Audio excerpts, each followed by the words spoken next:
Bueno, continuamos con este ciclo de charlas que estamos haciendo en la redacción del Diario El Ciudadano.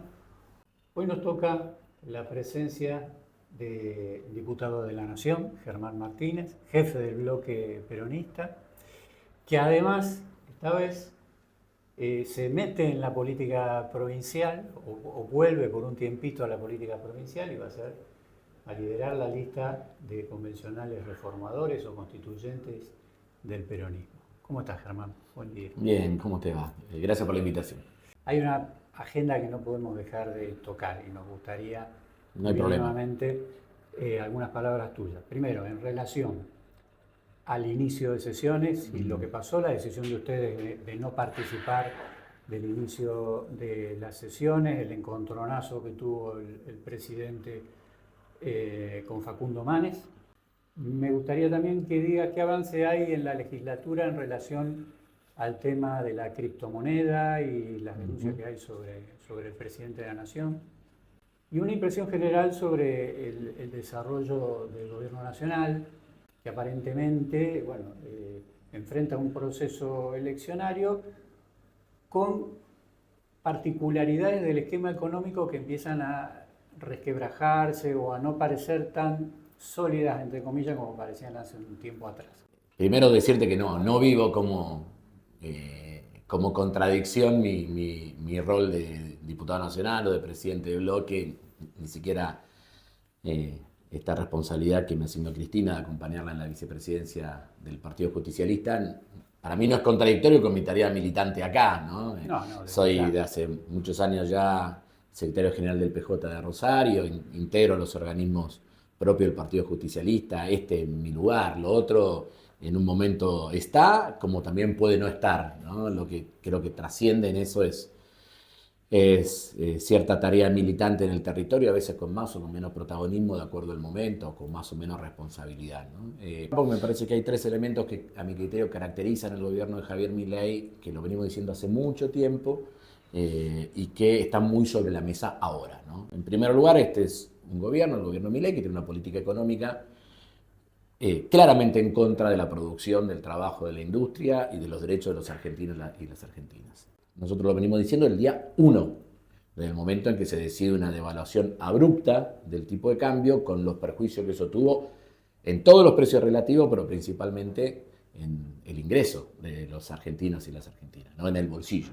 Una decisión durísima porque impactó en los precios, impactó en las tarifas, impactó en los alquileres, impactó en el poder adquisitivo en general, realmente en los combustibles, ¿no? Fue una decisión muy grave que muchos la justificaron por esta idea de que no podíamos tener la brecha entre el tipo de cambio oficial y los paralelos, pero lo cierto es que fue un mazazo en los ingresos de los trabajadores, de ingresos fijos y también de aquellos trabajadores que sin contar con plenos derechos viven de lo que laburan todos los días. Desde el punto de vista industrial productivo es un desastre, ¿no? Salvando la recuperación del sector agropecuario, que veníamos de un año 2023 muy duro por la sequía, todos los indicadores son para la baja. Dos muy imponentes, muy importantes, como es la industria y como es la construcción, con bajas muy significativas y con un impacto enorme en la mano de obra y en los puestos de trabajo que se emplean en la Argentina. A nivel nacional ya estamos en más de 12.000 empresas que cerraron, mayoritariamente pymes. Estamos en 230.000 puestos de trabajo perdidos, eso incluye los 40.000 aproximadamente del sector público. Y eso es lo que nosotros tenemos a nivel de registrado. Imagínate el compañero o la compañera que changuea, que pierde esa changa y que no vuelve a tener una situación estable desde el punto de vista laboral. Segundo, lo venimos diciendo hace tiempo, este es un gobierno con características y rasgos claramente autoritarios y fascistas. Nosotros esto lo veníamos diciendo hace mucho tiempo, quizás el discurso de Davos lo puso en una escena distinta, generó el impacto que generó con esa hermosa y masiva marcha que hubo en toda la Argentina. Eso que antes parecía lejano, hoy, y después vamos a hablar, todo el mundo lo visualiza como algo muy concreto. Estamos frente a un gobierno autoritario y con rasgos fascistas. Tercer elemento. Estamos en un gobierno que, como yo vengo diciendo de diciembre, miraban para el costado, alguno, que se encamina a ser el gobierno más corrupto de la historia argentina. Yo lo había dicho por lo de Petovelo y todo lo que pasa en desarrollo humano, yo lo había dicho por lo que pasa en el Ministerio de Defensa, con la obra social y con las obras complementarias vinculadas a la adquisición de los F-16. Yo lo había dicho en aquel momento respecto a la hidrovía, que ahora se está debatiendo también en Rosario, después de caída la licitación, pero esa licitación era un escándalo por donde se la mire, un nido de ratas corruptas, todas. Pero ahora apareció la criptoestafa. Y después de la criptoestafa que tiene como protagonista el presidente, aparecieron estos rumores y comentarios, informaciones y versiones de coimas para poder ser entrevistado por el presidente, para tener una foto con el presidente, para acercarle proyectos al presidente. Tenían tarifada la Secretaría Privada. Si vos agarrás los tres elementos es fundamental. Y eso te lleva a la primera pregunta que vos me dijiste. Nosotros teníamos que tomar una decisión respecto al 1 de marzo. ¿En qué lugar iba a estar parado nuestro bloque? En la asamblea donde se abren las sesiones ordinarias. Y nosotros veníamos de un presidente involucrado hasta las manos en la estafa cripto. 2, que había nombrado juez de la Corte Suprema por decreto y que había hecho jurar a uno de ellos en una oscura ceremonia en el Palacio de Tribunales a menos de 24 horas de haber sacado el decreto. 3, que había pedido la renuncia y la intervención de la provincia de Buenos Aires, que fue contra Axel Kicillof, pero es contra todos los gobernadores que osan ponerse en el rol de oposición al gobierno nacional. Y veníamos de 2 años consecutivos sin ley de presupuesto. Entonces nosotros decidimos dar un mensaje político. Nuestra ausencia fue un mensaje político y se notó. El recinto estaba vacío. Ahora, no estaba solamente vacío el recinto. Estaba vacío el palco de los gobernadores, donde fueron 6 de 24. Estaba vacía la conversación en las redes, que disminuyó notablemente respecto al año anterior. Estaba vacía la conversación en los sistemas de comunicación más tradicionales, audiovisuales, en los canales de televisión, el encendido del rating, todo bajó y estaba vacía la calle. Hasta tal punto de que se escuchaban las cacerolas cuando venía el presidente, cacerolas que estaban protestando contra el presidente. Entonces el mensaje del recinto vacío fue muy, pero muy importante. Después, lo de Facundo Manes. Siempre el presidente trata de buscar un punto de confrontación en el recinto. Lo hizo conmigo el 15 de septiembre cuando presentó el presupuesto. Después estuvo lo que sucedió afuera con Santiago Caputo. Y ahí otro par. Nosotros venimos diciendo, y yo en particular vengo diciendo hace tiempo, que Santiago Caputo es el eje vertebrador de un dispositivo que tiene 4 puntos. Los servicios de inteligencia, la unidad de información financiera, la ex AFIP, hoy ARCA, y los vínculos con la Justicia Federal de Comodoro Pi. Y desde allí Santiago Caputo le ofrece al presidente, vos quédate tranquilo, que yo me encargo de acallar todas las voces opositoras. Vertebrando carpetazos tributarios, carpetazos de los servicios de inteligencia, situaciones vinculadas a la UIF, causas en Comodoro Pi. Pero el problema es que ese diseño lo está perjudicando al propio presidente de la Nación. Y el presidente de la Nación va a terminar entrampado, atrapado por ese dispositivo creado por Santiago Caputo. Lo vengo diciendo siempre, es como la fábula de la ranita y el escorpión, ¿no? Donde llevamos hasta el otro lado, vos con buena leche subís al escorpión arriba y en el medio lo va a picar. Y Santiago Caputo lo va a picar al presidente. Por eso hoy yo creo que el triángulo famoso de hierro es un desastre. Tenemos al presidente de la Nación con un discurso absolutamente perdido, todo el tiempo temblando, sin consignas claras de su gobierno, sin dar una discusión política a fondo, insultando y agraviando a todo el que piensa distinto, el presidente de la Nación. Tenemos una secretaria general de la presidencia que nadie sabe por qué tiene tanto rol en el entorno del presidente. Bueno, sí, es la hermana, pero no alcanza con ser la hermana de alguien para tener tanto poder. Y encima, ahora, en el medio de todas las acusaciones de pedido de retorno, de pedido de plata, para acceder al presidente de la Nación. Y muchos indican que ella y los dirigentes políticos cercanos a ella son los que más tienen que ver con la estafa cripto. Y después está Santiago Caputo, que teje este dispositivo para condicionar a la política, pero que en realidad va a terminar condicionando al propio presidente de la Nación y no le hace ningún favor al presidente cada vez que aparece. Yo reivindico la decisión de no haber estado, estoy convencido de eso. Hay momentos en la política, así como estuvimos el 10 de marzo, el 10 de diciembre del 2023, el presidente habló de espalda al Congreso cuando asumió, pero nosotros estábamos adentro del Congreso y fuimos al traspaso de mando. El 1 de marzo del 2024, cuando él vino a dar su primer discurso ante las cámaras, estuvimos allí presentes. El 15 de septiembre, cuando presentó el presupuesto, estuvimos allí presentes y el que no quiso el presupuesto fue él. Bueno, esta vez teníamos que tomar una decisión fuerte política y yo creo que hicimos absolutamente lo correcto, porque aparte los que quedaron adentro del recinto, o casualidad, son los que le dieron la ley bases, los que no quieren que se lo investigue, los que no quieren rechazar el DNU 70. No fue casualidad que terminen siendo solamente los amigables los que estén adentro del recinto. Me quedo con una de tus frases, lo que dijiste sobre Santiago Caputo. Porque estos personajes una tendencia en la historia argentina, que estos personajes oscuros que crecen a la sombra de determinados liderazgos políticos, ¿Responden a otros intereses? después terminan siendo cooptados por otros intereses y las primeras víctimas son los propios liderazgos a los que dicen responder. Y para mí Santiago Caputo está construyendo su plan de impunidad, su plan de permanecer en el tiempo, su plan de que si termina Milei a él no le pase nada. No está pensando en Milei, está pensando en él. Y cuando uno en política, la acumulación política de tu trabajo no la tenés en tu jefatura, sino que la tenés en vos mismo, estás en el horno. Y a mí me parece que, lejos de lo que se piensa, Santiago Caputo no está trabajando para el presidente, está trabajando para sí mismo. ¿Sabe cómo va a terminar? Va a terminar inflado de poder, con causa de corrupción e hipermillonario. En pesos, en dólares, en cripto, en guita oscura, en lo que sea. Pero así va a terminar Santiago Caputo, no te quepa la menor duda. Esto que vos planteás, dentro de tu espacio, ¿hay opiniones divergentes o No, tampoco es motivo de demasiado debate interno estas cosas. Es más una apreciación. Es una apreciación de los datos que van apareciendo sobre la realidad. Cuando vos te das cuenta de que el encargado de llevar adelante el proceso de licitación pública internacional más importante del año presupuestario anterior, que fue el tema de la hidrovía, es un tipo Santiago Caputo, y terminan todas las denuncias de direccionamiento del pliego, y después baja intempestivamente la licitación, favoreciendo a los actuales concesionarios, mirá, si tiene 4 patas, mueve la cola, ladra de un perro. Cuando vos te das cuenta de que quiere poner creo que se llama Sebastián Amerio, el viceministro de Justicia, dice que lo quiere poner de procurador, o sea, de jefe de los fiscales, ¿en qué está pensando? Cuando nombraron y descabezaron los organismos de inteligencia, la actual CIDE, ex AFI,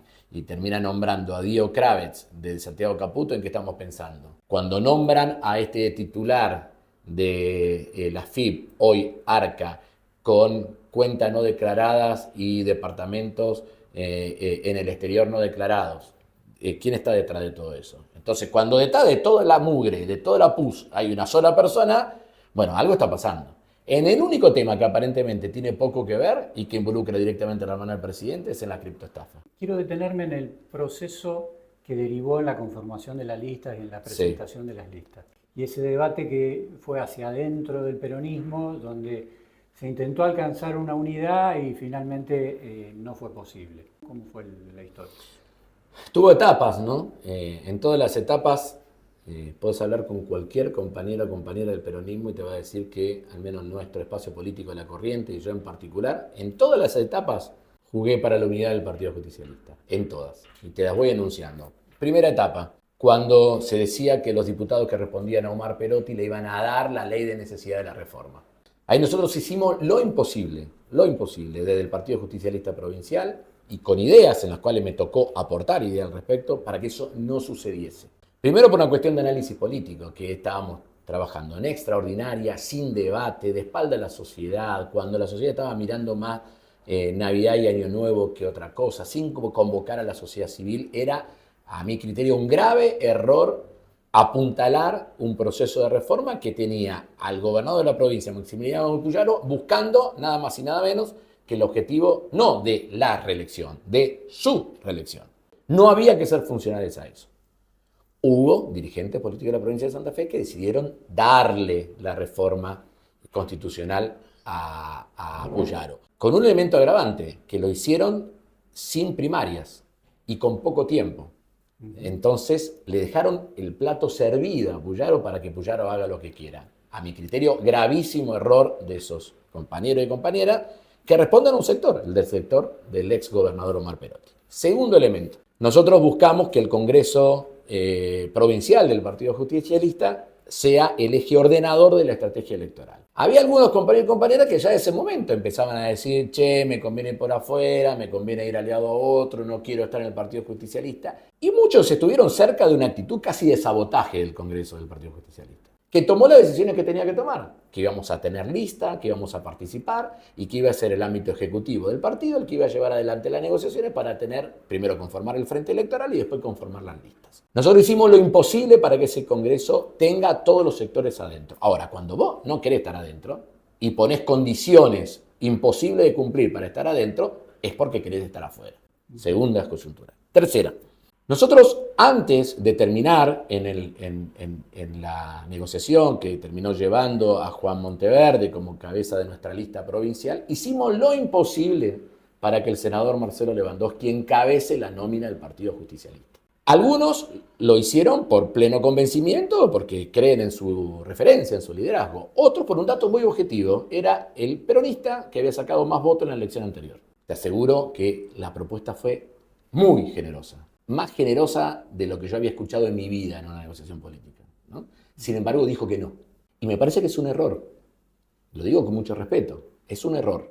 Porque en un momento donde claramente el gobernador y los libertarios se disputan un mismo electorado, la posibilidad de tener junto a todo el Partido Justicialista nos hubiera dado una potencia cercana a los 30 puntos con posibilidad de ganar la elección. Si vos te vas por afuera, estás impidiendo que se junte en un mismo continente todos los votos peronistas. Y yo creo que una vez que no se pudo, porque no quiso el senador encabezar nuestra lista, vino un elemento adicional que fuimos a buscar al marco de alianza más potente con quien veníamos trabajando en la ciudad de Rosario, ya en el año 2023, en la conformación de nuestro frente electoral, que le permitió a Juan, que es un compañero que yo valoro muchísimo, aunque venga de otro recorrido político, pero con quien compartimos valores y miradas en un montón de casos. Yo soy peronista, justicialista, él no, pero eso no nos impide la posibilidad de articular juntos.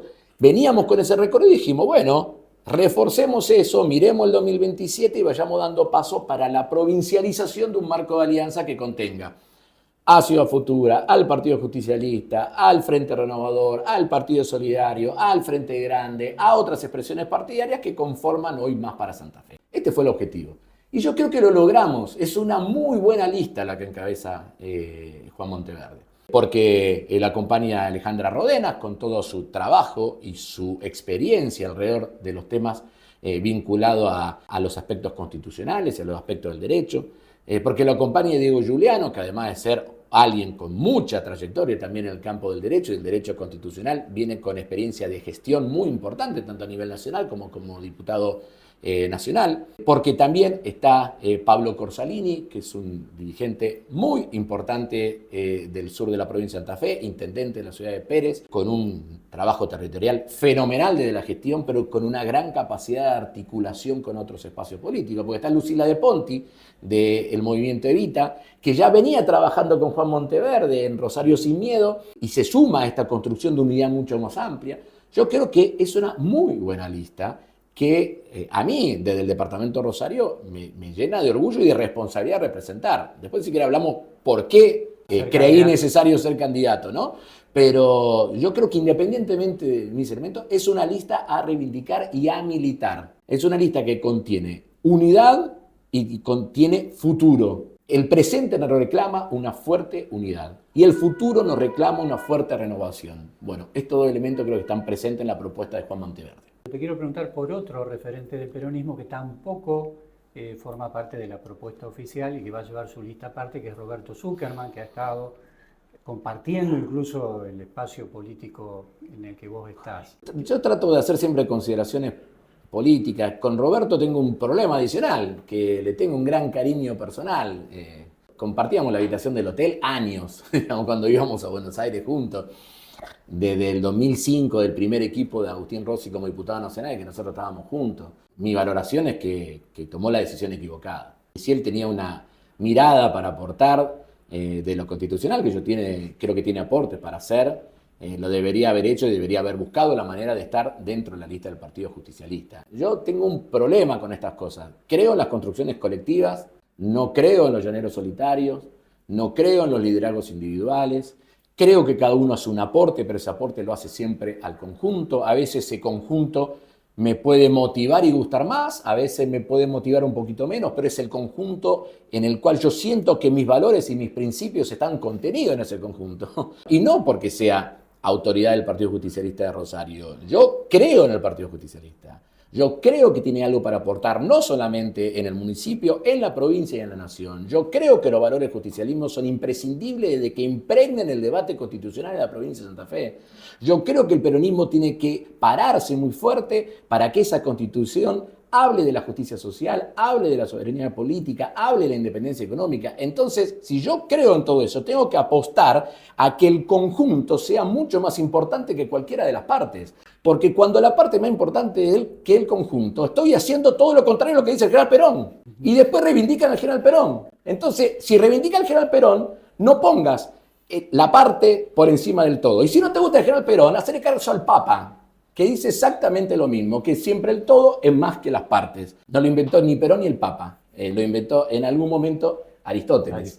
Y después Santo Tomás continuó esa tradición, digamos, ¿no? No hay nada nuevo. Y la doctrina social de la Iglesia tuvo que ver mucho en todo eso, en el pensamiento de Perón y en el pensamiento del Papa, sin lugar a dudas. Me parece que hay que terminar con los personalismos, me parece que hay momentos donde hay que apostar al conjunto, que hay momentos donde hay que trabajar colectivamente, donde no se puede seguir pensando en mí, en mí, en mí, en mí. Esto no vale solamente para una persona en particular, vale para mí también. El futuro del peronismo necesita un fuerte compromiso colectivo. Va a ser una de las elecciones dentro del marco de toda la elección de convencionales reformadores o constituyentes, como uno le quiera llamar, tal vez más picante, ¿no? Porque hay dos ex mediáticos que se enfrentan uno por la libertad. ¿Por qué ex? Porque ya ex conductores, pero que los dos son mediáticos. Son mediáticos. Sí, no tengo nada contra los mediáticos, pero bueno. Y Ciro Saizas. Y el peronismo tiene tu candidatura y hay un referente del peronismo regional, el intendente de Funes, que por momentos estuvo, me parece, en el armado oficial y finalmente decidió ir por afuera, digamos, ¿no? Evidentemente es un lugar y hay allí varios pesos pesados, ¿no? Antes del análisis comparativo de candidatos, yo te propongo pensar otra cosa. Yo creo que cuando nosotros decidimos avanzar en este acuerdo, que es incorporar la presencia de Juan Monteverde en nuestra lista, con todo el perfil que Juan le aporta, también nosotros teníamos que ver en el departamento Rosario cómo complementábamos ese perfil de Juan Monteverde para poder introducir otros ingredientes a la torta. Si solamente estuviera Juan Monteverde y no estarían los otros compañeros y compañeras, quizás esa composición tendría menos ingredientes de lo que tiene que tener. Y yo creí, y lo conversé con los compañeros y compañeras, que nosotros, el peronismo, necesitaba reforzar el perfil claramente justicialista en el departamento Rosario. Y creo que la combinación de Juan Monteverde y Germán Martínez, uno con un perfil dentro del campo nacional, popular, más progresista, más abierto hacia las expresiones de izquierda, y alguien que pueda tener un perfil más tradicionalmente peronista, como puedo ser yo, creo que hacemos una buena combinación de perfiles. Segundo, decido ser candidato, porque cuando uno intenta construir la unidad, después no podés construir la unidad y balconearla, mirar de afuera, ¿no? Quedarte como un espectador. Bueno, a ver, ¿qué hacen ustedes? A ver cómo les va. No, hay que embarrarse, hay que meterse en esa situación. Y si nosotros queremos construir la unidad del campo nacional popular, del peronismo con otros sectores, hay que aportar a eso. Y para eso hay que arriesgar. Algunos me decían, en un momento de tanto laburo, en lo nacional, ¿para qué? Yo lo vivo, no le quito un minuto de tiempo a mi tarea como presidente de bloque y como diputado nacional. Le agrego horas al día para militar por esto y lo hago con una enorme alegría. Estoy convencido de lo que estamos construyendo. Ahora, en el análisis comparativo, mi problema no es que hayan sido mediáticos. Mi problema es que da la sensación de que la propuesta de Seizas y de Aliar representan lo mismo. Uno representa a Milei y el otro representa al principal aliado de Milei. Es más, casi que la propuesta provincial de los libertarios y la propuesta provincial de Puyaro casi que da la idea de que es una pelea entre Milei y Macri. Porque Puyaro se parece bastante a Juntos por el Cambio. Va a agarrar el gobierno y es casi Juntos por el Cambio. Y Milei, la pregunta es, los que no estamos de acuerdo ni con Milei ni con Puyaro, ¿dónde estamos? ¿Quién va a decir claramente que el principal condicionamiento que tiene la provincia de Santa Fe para su desarrollo se llama Javier Milei? ¿Quién lo va a decir? ¿Quién va a decir que es un error pensar esta convención constituyente sin una mirada de la producción y el trabajo a la cual Milei ataca? ¿Quién va a decir que es un error pensar la provincia de Santa Fe sin la infraestructura, sin la obra pública, por la importancia en términos económicos, pero por la capacidad de creación de puestos de trabajo, que Milei ataca? ¿Quién va a defender la educación y la salud y la ciencia y la tecnología que Milei ataca? ¿Quién va a defender los derechos y las garantías? Porque yo escucho decir que algunos quieren una constitución sin garantía. Una constitución sin garantía no es una constitución. Una constitución básicamente son deberes, sí, pero son derechos y garantías. Sin derechos y sin garantías, porque los libertarios quieren un mundo sin derechos. Lo dicen, es una aberración la justicia social, dice Milei. Que figura en el preámbulo de la vieja Constitución. Pero claro, pero además el gobernador dice que no va a haber ningún rastro de garantías. Entonces, ¿en qué mundo estamos viviendo? Entonces yo creo que nuestro gran objetivo en el principal distrito de la provincia de Santa Fe es visibilizar otra agenda. Y yo creo que nos va a ir muy bien, porque tenemos que hablarle a cada rosarino y rosarina y tienen que percibir que su agenda de la vida cotidiana está presente en el debate de la constituyente. Y que esa agenda de la vida cotidiana tiene el condicionante del gobernador de la provincia con su mirada, pero el principal condicionante de tenerlo a Javier Milei como presidente. Bueno, yo voy a ir a buscar eso, hablar con cada uno de los rosarinos y las rosarinas y con todos los habitantes del departamento de Rosario, diciéndole que hay una alternativa a lo que propone Milei y Puyaro, y estoy convencido de que va a haber muchos que nos van a acompañar.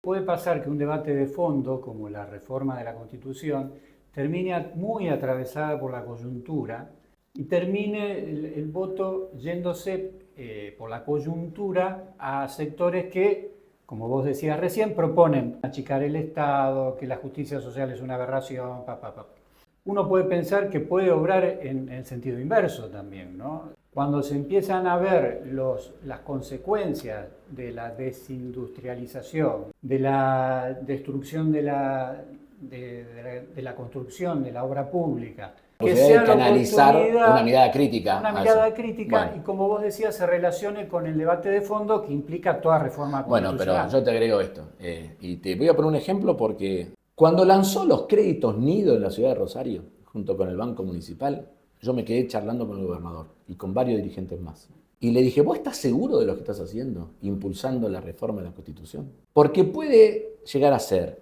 la Constitución más progresista de los 60 y se puede transformar en la primera Constitución anarco-libertaria en los 2025. Me miró el gobernador, no me dijo nada, quizás muy creído en que su performance electoral lo iba a evitar.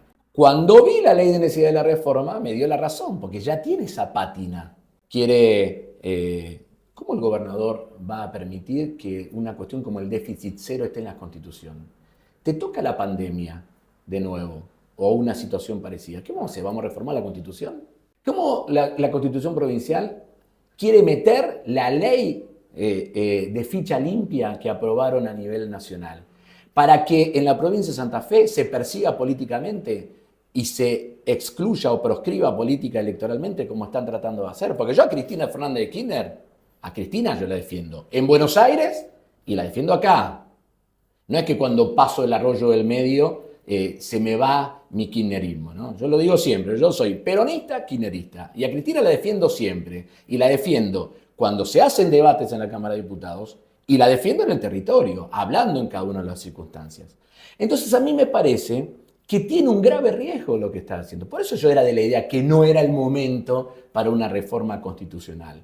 Porque corríamos el riesgo y corremos el riesgo de que esta constitución, depende de su conformación, sea peor que la constitución del 62. Y no nos podemos permitir eso. Porque uno no genera siempre las posibilidades políticas de avanzar con 2/3 en cada cámara en una reforma de la Constitución.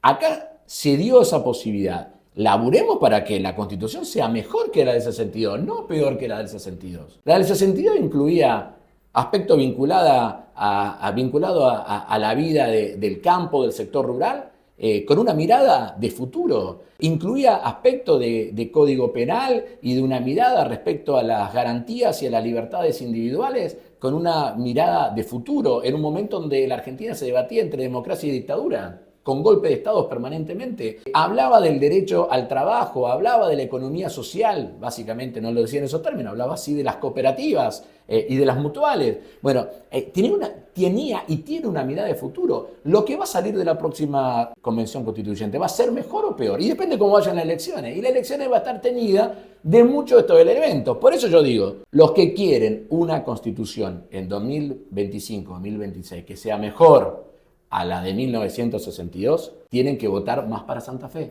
¿Qué opinión tenés? Porque hay legisladores que están pensando sacar temas por fuera de lo que marca la ley. La ley de necesidad. Sí, que en ese sentido, ¿qué opinión tenés? Y yo creo que más allá de la opinión es un debate que se va a dar adentro de la convención. Que aquel que sienta que tiene capacidad de generar una mayoría para inclinar la reforma en un sentido o en el otro, va a buscar que la convención reformadora se aleje del corset que te impone la ley de necesidad de la reforma. Si el gobernador de la provincia tiene muchos votos, tiene la mitad más uno, va a decir, chao, la ley de necesidad de la reforma, ahora el que mando soy yo. Si los libertarios en alianza con el gobernador sienten que tienen la mitad más uno, van a decir, llevemos esta constitución a donde nosotros queremos, no importa lo que haya dicho la ley de necesidad de la reforma. Por eso es tan importante votar alternativa.